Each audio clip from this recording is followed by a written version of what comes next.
If you're someone who sets goals, then you are probably guilty of not following through with at least one of them.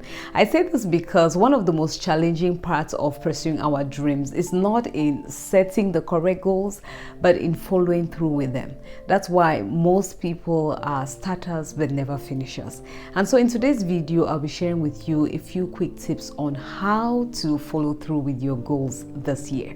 How to not only start but to also finish. One of the most important things that we need in order to follow through on our goals, which we often neglect, is our health. You have to take care of your health because good health will give you the necessary energy to pursue your dreams. And this energy is in 4 levels: mental, emotional, physical, and spiritual energy. I once had a day off from work, and the night before I had this beautiful plan laid out for how I was going to spend that day. And I was just in a space where my creative juices were ready to flow. But at about 10:30, 11, I felt hungry and I went ahead and I ate something. I can't even bring myself to tell you what I ate at that hour of the day. But then it bothered me all night. I woke up late. It was a rush morning getting my kids ready for school. And then when I came back, I could not do anything. My mind was ready, my body, my spirit was willing, but the flesh was weak. My tummy was like, girl, you're going to learn that you do not eat this kind of a meal at this time of the day. What am I trying to say? It doesn't matter how noble your course is, how big your dream is, how prepared you are. If you do not have the energy that is necessary to take you from point A to point B, you will not be able to follow through with your goals. You may be watching me right now, you've set the goals, you have an amazing plan all laid out, you feel prepared, but mentally you're just not there. Emotionally, you feel down. Physically, you're burnt out. Spiritually, you feel lost. You will not be able to follow through. And one aspect I've been really talking about a lot lately is also the state of your heart. Many times we talk about eat right, sleep well, exercise. We forget that the state of our heart is also directly linked to our health. How is the state of your heart emotionally, physically, spiritually? Let us take care of our health this year because good health will give you the necessary energy to follow through. The next one is to celebrate your wins and show yourself compassion. I recently said in one of my videos that we should make sure that we do not allow anybody or any circumstance to bully us out of our God-given purpose. But then I also said that sometimes the biggest bullies, it's us. You know, our brains tend to be very critical, always bringing out the bad and the ugly, always trying to tell you of what you did wrong or the good that you did not do. And so we get discouraged and give up. But when we celebrate our wins, big or small, we are encouraged to keep going. And do you know one of the ways that you can challenge your brain when it's trying to do all of that self-sabotage is to track your progress. You may be saying, is it not too early to celebrate wins now or track any form of progress? No, it's not. You may not be where you want to be, but you're definitely not where you used to be. You have made some form of progress, at least in one area of your life, and that alone is worth celebrating. The reason why sometimes we feel that we have not made any progress is because we do not measure it, or we measure it the wrong way. At times we measure progress in our lives against our ideals or against the progress of somebody who is on a completely different path from us. Let's say you're on a weight loss journey to lose 20 pounds in a couple of months. Within the first 2 weeks, you may lose a pound. That will not be so visible to those around you. It may not even be so visible to you. The only way you would know that you have lost a pound is if you get on the scale and you track it. And then, even though that 1 pound looks so far-fetched from your ideal weight, it is something compared to where you used to be. You have lost some weight.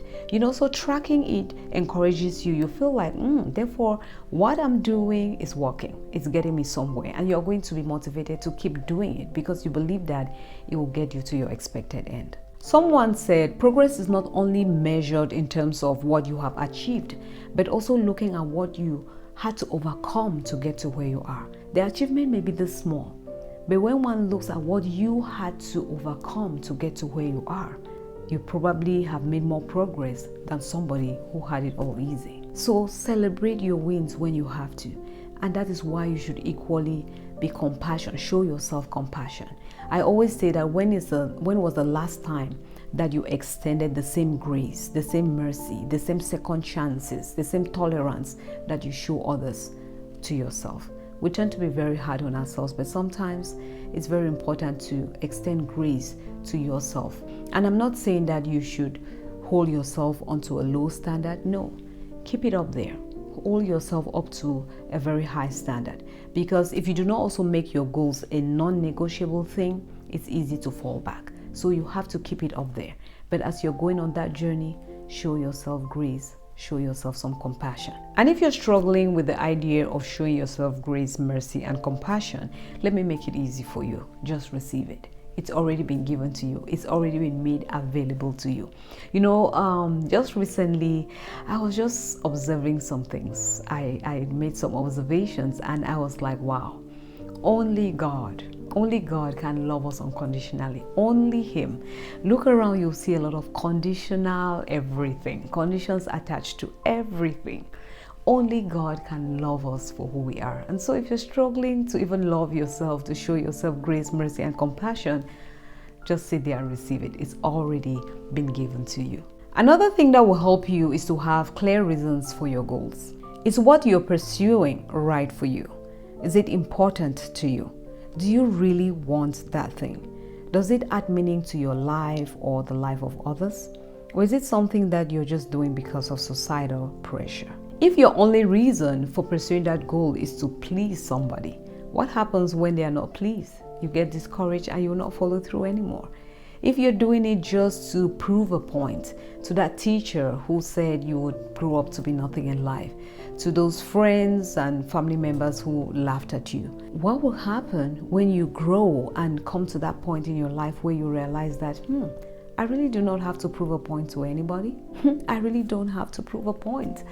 Then you will realize that the fuel, what was fueling that goal, is no longer there and you're going to drop it. Make sure that the things you're pursuing in life is not just because you want to get back at someone. Don't have this secret desire in your heart that God should bless you so that you can get back at somebody or so that you can prove a point to somebody. He's not in the business of doing that.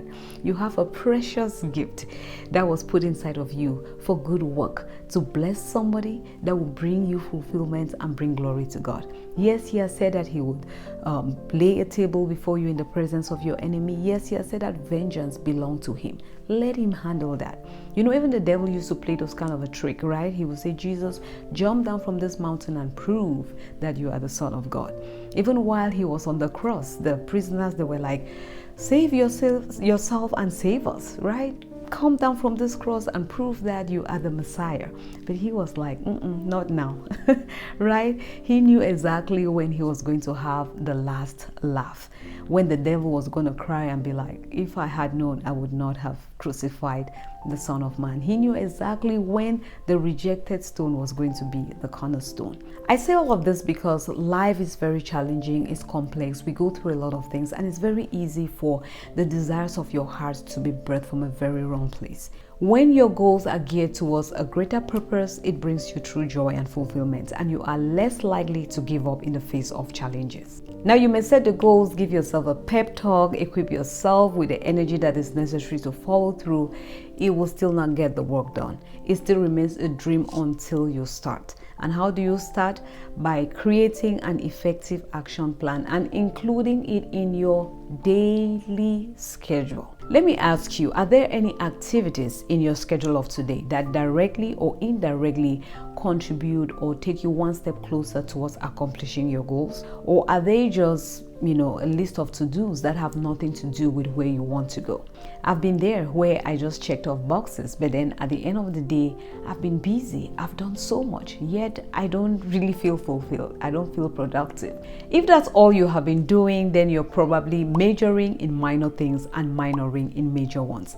We cannot take control of our year if we cannot take control of today, because the year is made up of 365 of todays. Here on Shanti Bloom, we want to see how we can stay productive without the burnout. Productivity is not just about being busy.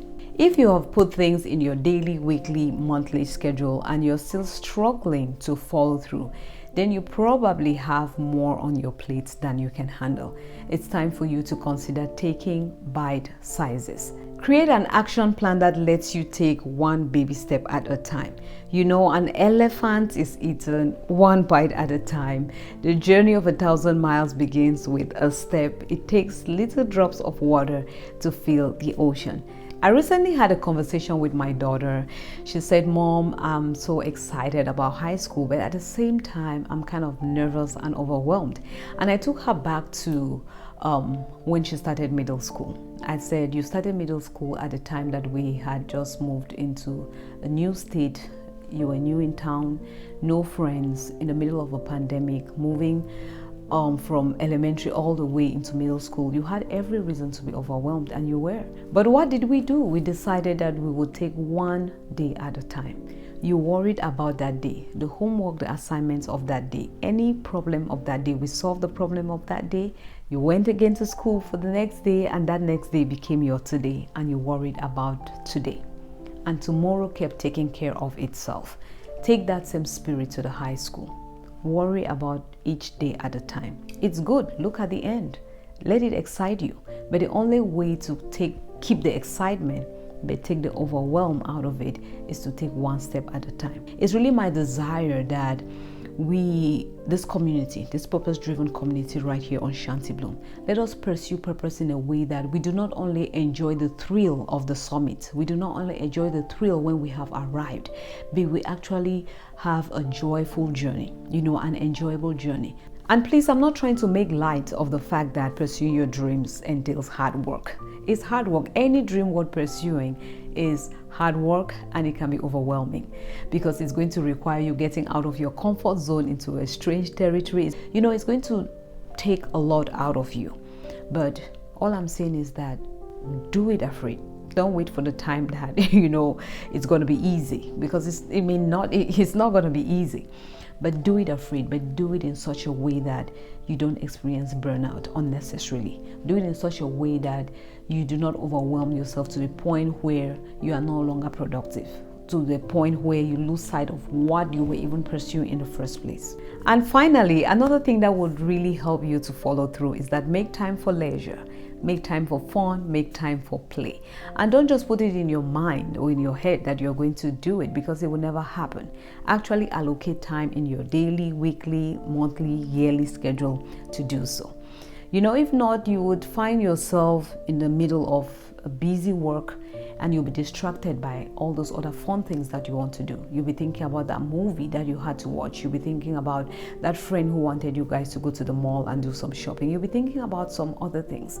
But if you allocate time for them, then you would pay attention to each thing at its time. You will not be robbing Peter here to pay Paul. And it's always even more beautiful when you allocate those leisure times at the end of maybe accomplishing a great task for your day, for your week, for your month. It feels like a reward. You are able to sit down and have that leisure without having things in your mind like, oh my goodness, I should have been doing this, I should have been doing that. Jim Rohn says, don't play at work time and don't work at playtime. Please do me a favor, let me know in the comments section below which of these tips did you find interesting and which ones will you consider implementing.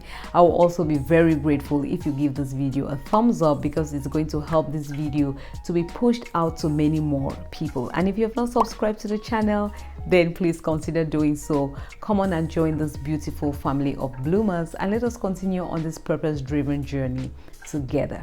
And thank you so much for tuning into another episode of this Plan With Me series. I hope you enjoyed the video, and I'll see you on the next.